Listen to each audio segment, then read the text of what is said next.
This webinar is part of the STEELS Professional Learning Series on the Pennsylvania SAS STEELS Hub. The session is going to focus on the environmental literacy and sustainability domain of the STEELS standard suite. We will explore the shift in instructional focus as well as the performance expectations. During the session, as we explore these performance expectations, we'll also give a brief overview of inquiry practices that will need to change, as well as a quick glimpse at the foundation boxes. The STEELS standards are organized in three critical areas. Science is divided into subdomains of life science, physical science, and earth space science. Technology and engineering is arranged looking at actions, including applying, maintaining, design, integration, and understanding the characteristics of technology and engineering, as well as other core concepts. Environmental literacy and sustainability is in three subdomains with initial strands. Those subdomains include agricultural and environmental systems and resources, environmental literacy skills, and sustainability and stewardship.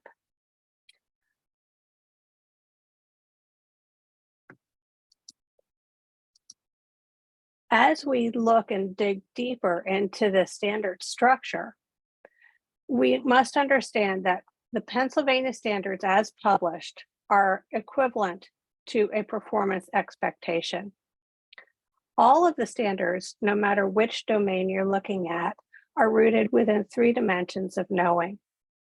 These include and are represented in the foundation boxes as disciplinary core ideas, science and engineering practices, and cross-cutting concepts. Each strand in the ELS standards has been designed specifically to provide a connected cognitive progression through and into each grade band. Each of these strands are also best framed for inquiry through local phenomena.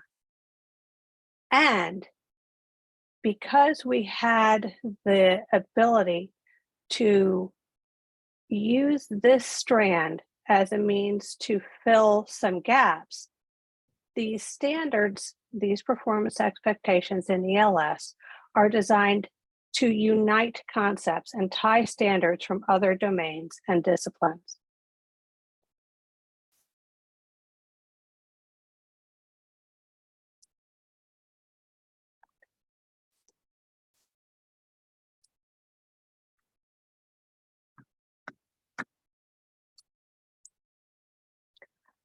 As we look and dive a little deeper, we see that we have practices from multiple domains and areas woven together. The ELS standards were designed using several well-researched frameworks and then tied back to the NGSS styled standards that Pennsylvania also incorporated into STEELS.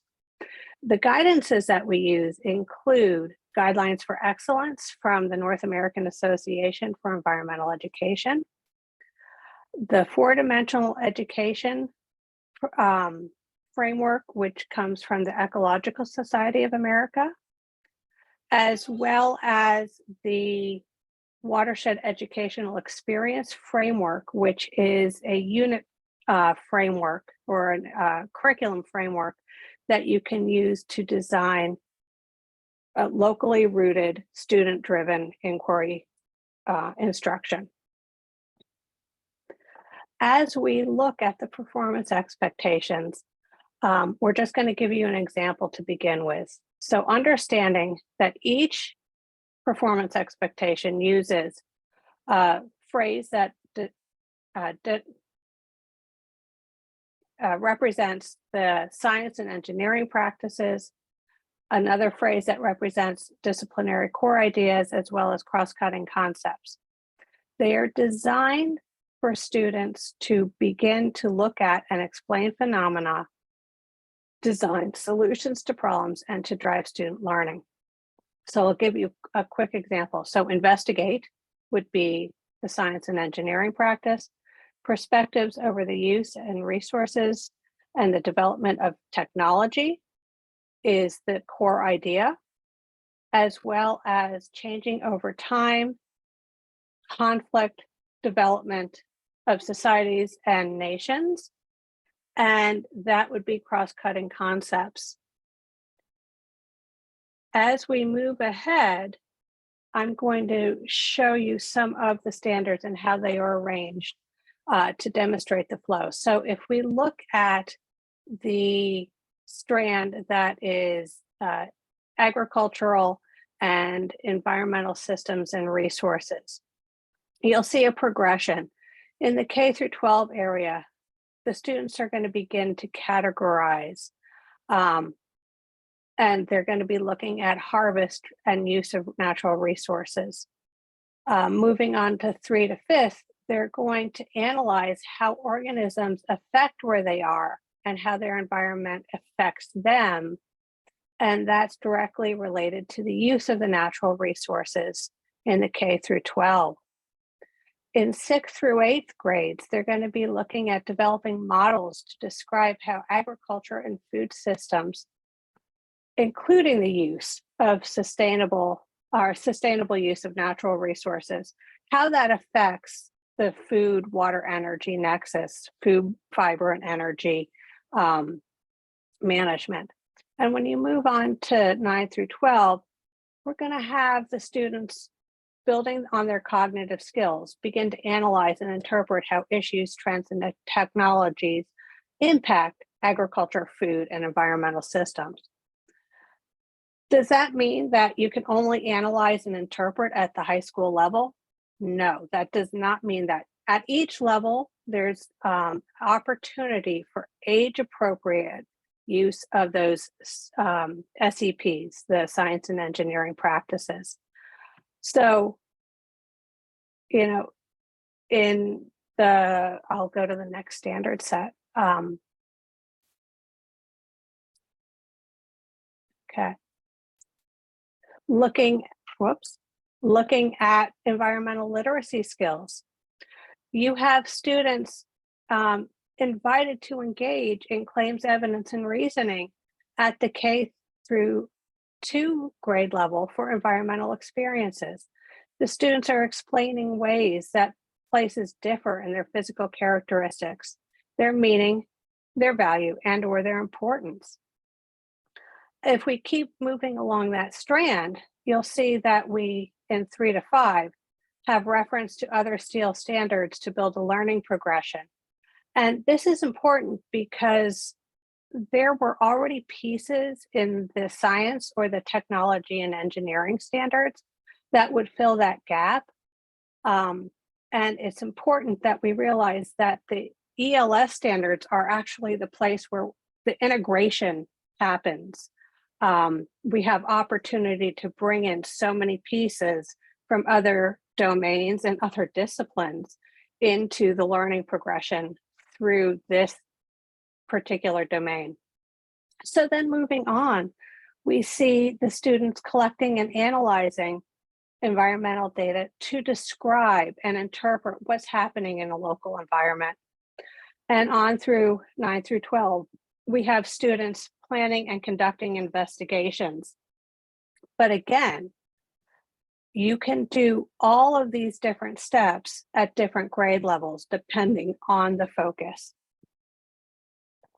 If we move on to the next set, which is sustainability and stewardship, we again see several areas where we have students instructors referred to other STEEL standards and or other standards such as social studies would be very applicable. But we went from high school level students being asked to plan and carry out investigations. You'll see that we have this happening as well, students developing an investigation to address a local issue. And this is very important that educators realize that these actions, these science and engineering practices can happen at every grade level. The depth, breadth, and style of that investigation might vary based on the skill sets and the motor skills for those students, but it's really important that students have a voice in the process.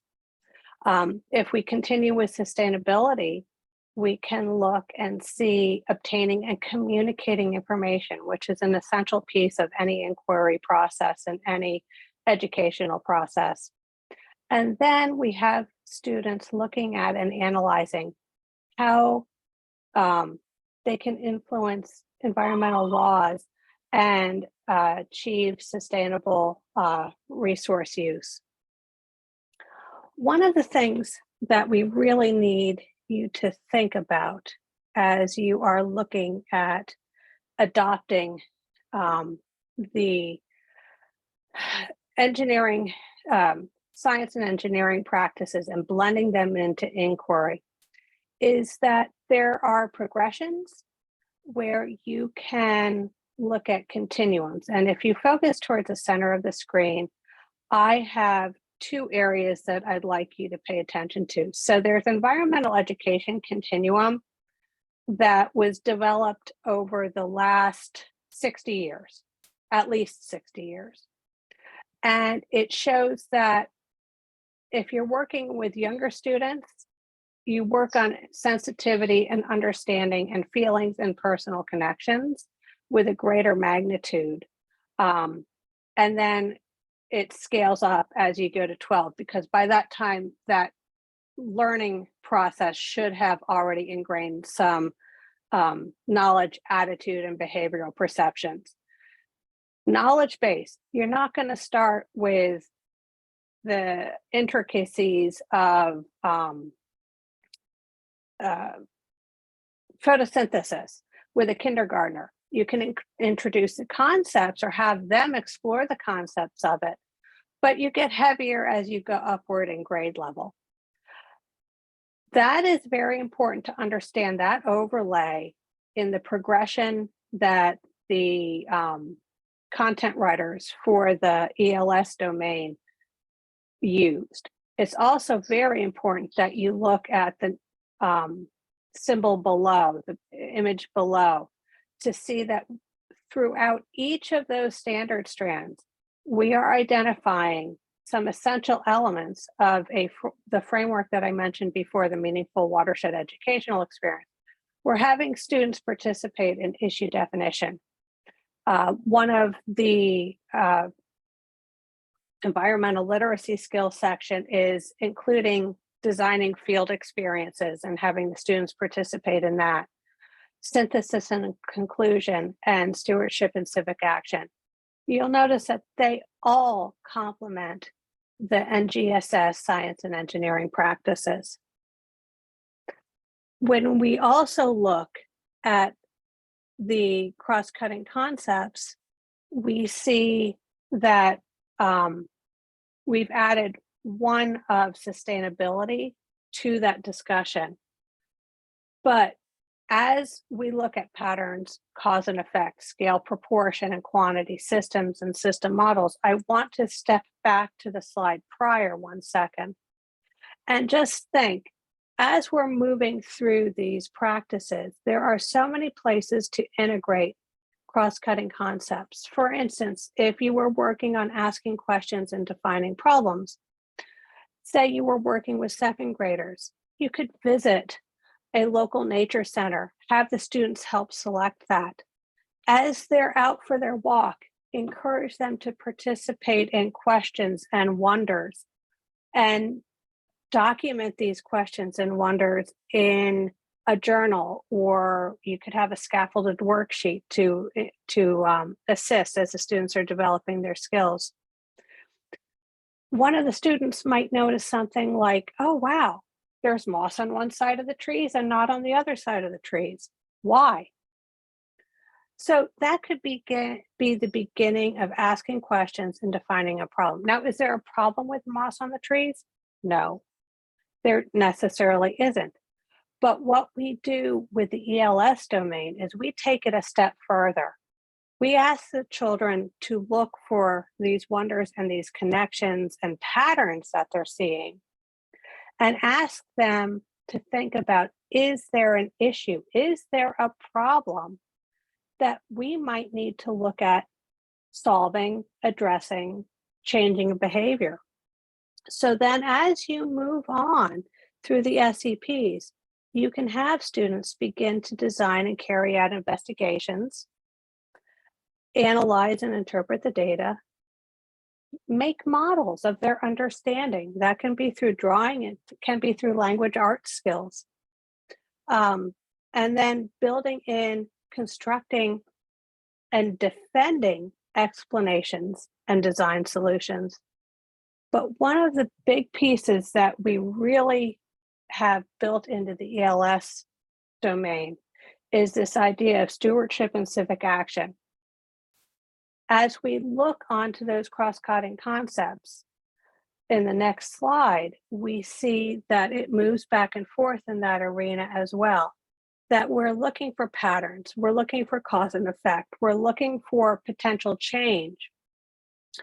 We're also trying to understand the scale of issues as well as phenomena, and looking at interactions with the energy and matter within the ecosystems. So that brings in multiple areas from the other science and engineering pieces of the STEEL standards.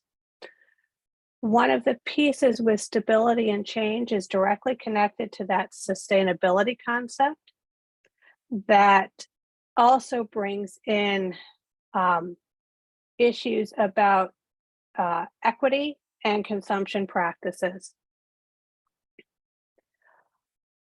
We've mentioned multiple ways that the ELS domain promotes integrative inquiry, but I cannot emphasize enough that we look at local phenomenon for our issue investigations, that we include outdoor learning experiences, and these are not field trips.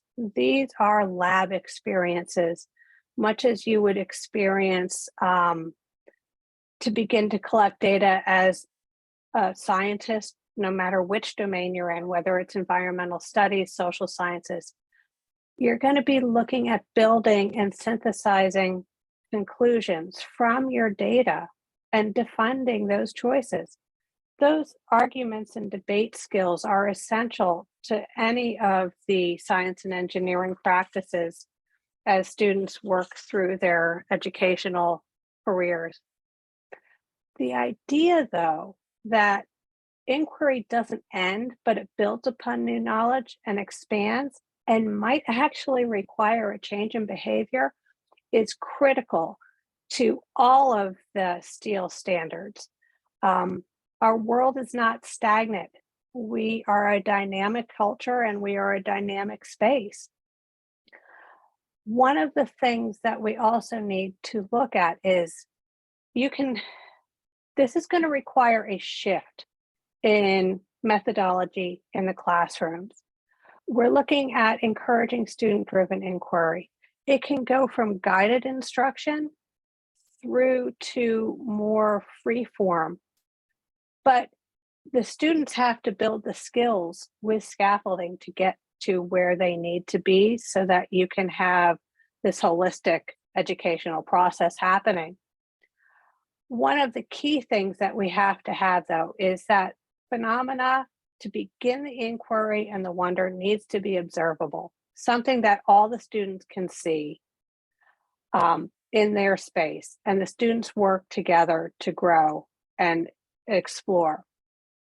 The thing about wonder and observation questions or statements, when they're grounded in relevant real-world scenarios, the students have more ownership in the learning experience, as well more ownership and agency in finding solutions to the problems that they see in their own community. One of the things that other trainings that we're going to be doing, other professional development that we're going to be doing will focus on is, how to design field investigations to support all of those steps, all of those SEPs and the cross-cutting concepts. And in the support materials that we are developing related to curriculum frameworks, in the SEL's domain, we are looking at helping educators develop driving questions that are actionable. And it's important that we look at the breadth and depth and initially begin with descriptive, but build up through comparative to correlative. That should be the ultimate goal, that we are looking at identifying patterns, designing models, and understanding, and reinforcing and providing evidence for our claims. We're going to step briefly into the foundation box structure. And one thing I would like to point out is that if you are familiar with NGSS foundation boxes, they focused primarily on disciplinary core ideas, science and engineering practices, and cross-cutting concepts.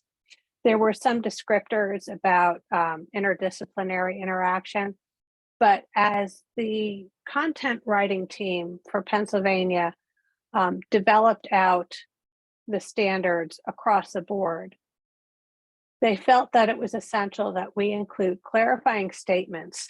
And those clarifying statements are in place so educators better understand the intent of the standards, particularly the newer ELS standards set, because there has not been much work with this yet, since these are brand new.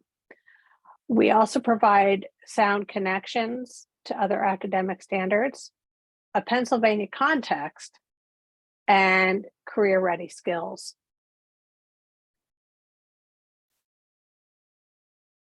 And I just want to walk you through this bit on the first part of the foundation boxes. So you'll see at the top of the page, students who can demonstrate understanding can construct an argument to support whether action is needed in selecting an environmental issue and propose possible solutions. So as they're working through that standard set for sustainability and stewardship, we're asking the students to engage in argument. We're asking them to use claims evidence reasoning, and we're asking them, if you look at the science and engineering practices, to begin to obtain, evaluate, and communicate information related to a particular environmental issue. You'll notice in the ELS standards that it is, in some instances, open-ended. They do not, and intentionally did not, name an environmental issue. The students will have to figure out what it means to be an issue. They'll have to figure out what the issue is and who it impacts, and they're going to have to propose their solutions. So we have disciplinary core ideas that actually come from the learning sciences and from the earth system science areas as to biodiversity and human impacts that link into this standard. We're looking at cause and effect and the cross-cutting concepts and patterns. And one of the things that we did for the Pennsylvania context is we named that there are specific laws and policies that affect a wide variety of environmental issues. The students will have to look and decide how these are influenced and how humans either designed or tried to eliminate the problems. As we move on, we used our content team to help find some crosswalks to other standards to support the growth along each of the standards. So you'll see that we have the agriculture standards, which are a national level standard set, environmental literacy and sustainability from NAAEE, the guidances that comes out of that organization. And then we looked at the core standards for ELA, math, Pennsylvania standards for social studies, educational technology, and technology and engineering. Now, the technology and engineering crosswalk, that is directly related to the domain for technology and engineering in the standard suite. As we develop more trainings related to this standard suite, you can keep up on what's going on by subscribing to the professional learning communities in PDE SAS. And there is one in particular I'd like to have you focus on and share with your friends. There is one titled Environmental Literacy and Sustainability, Ecology, and Agriculture Education. If you join that, you will be able to get up-to-the-date information, updates when we post new materials on the Steels Hub, and more information about professional development, not just from PDE, but from other partner organizations across the state. I'd like to refer you to our Steels Hub if you have any additional needs. You will find contact information there as well as a wide variety of resources. And as we come to a close, I would like to say thank you for your attention and have a wonderful day.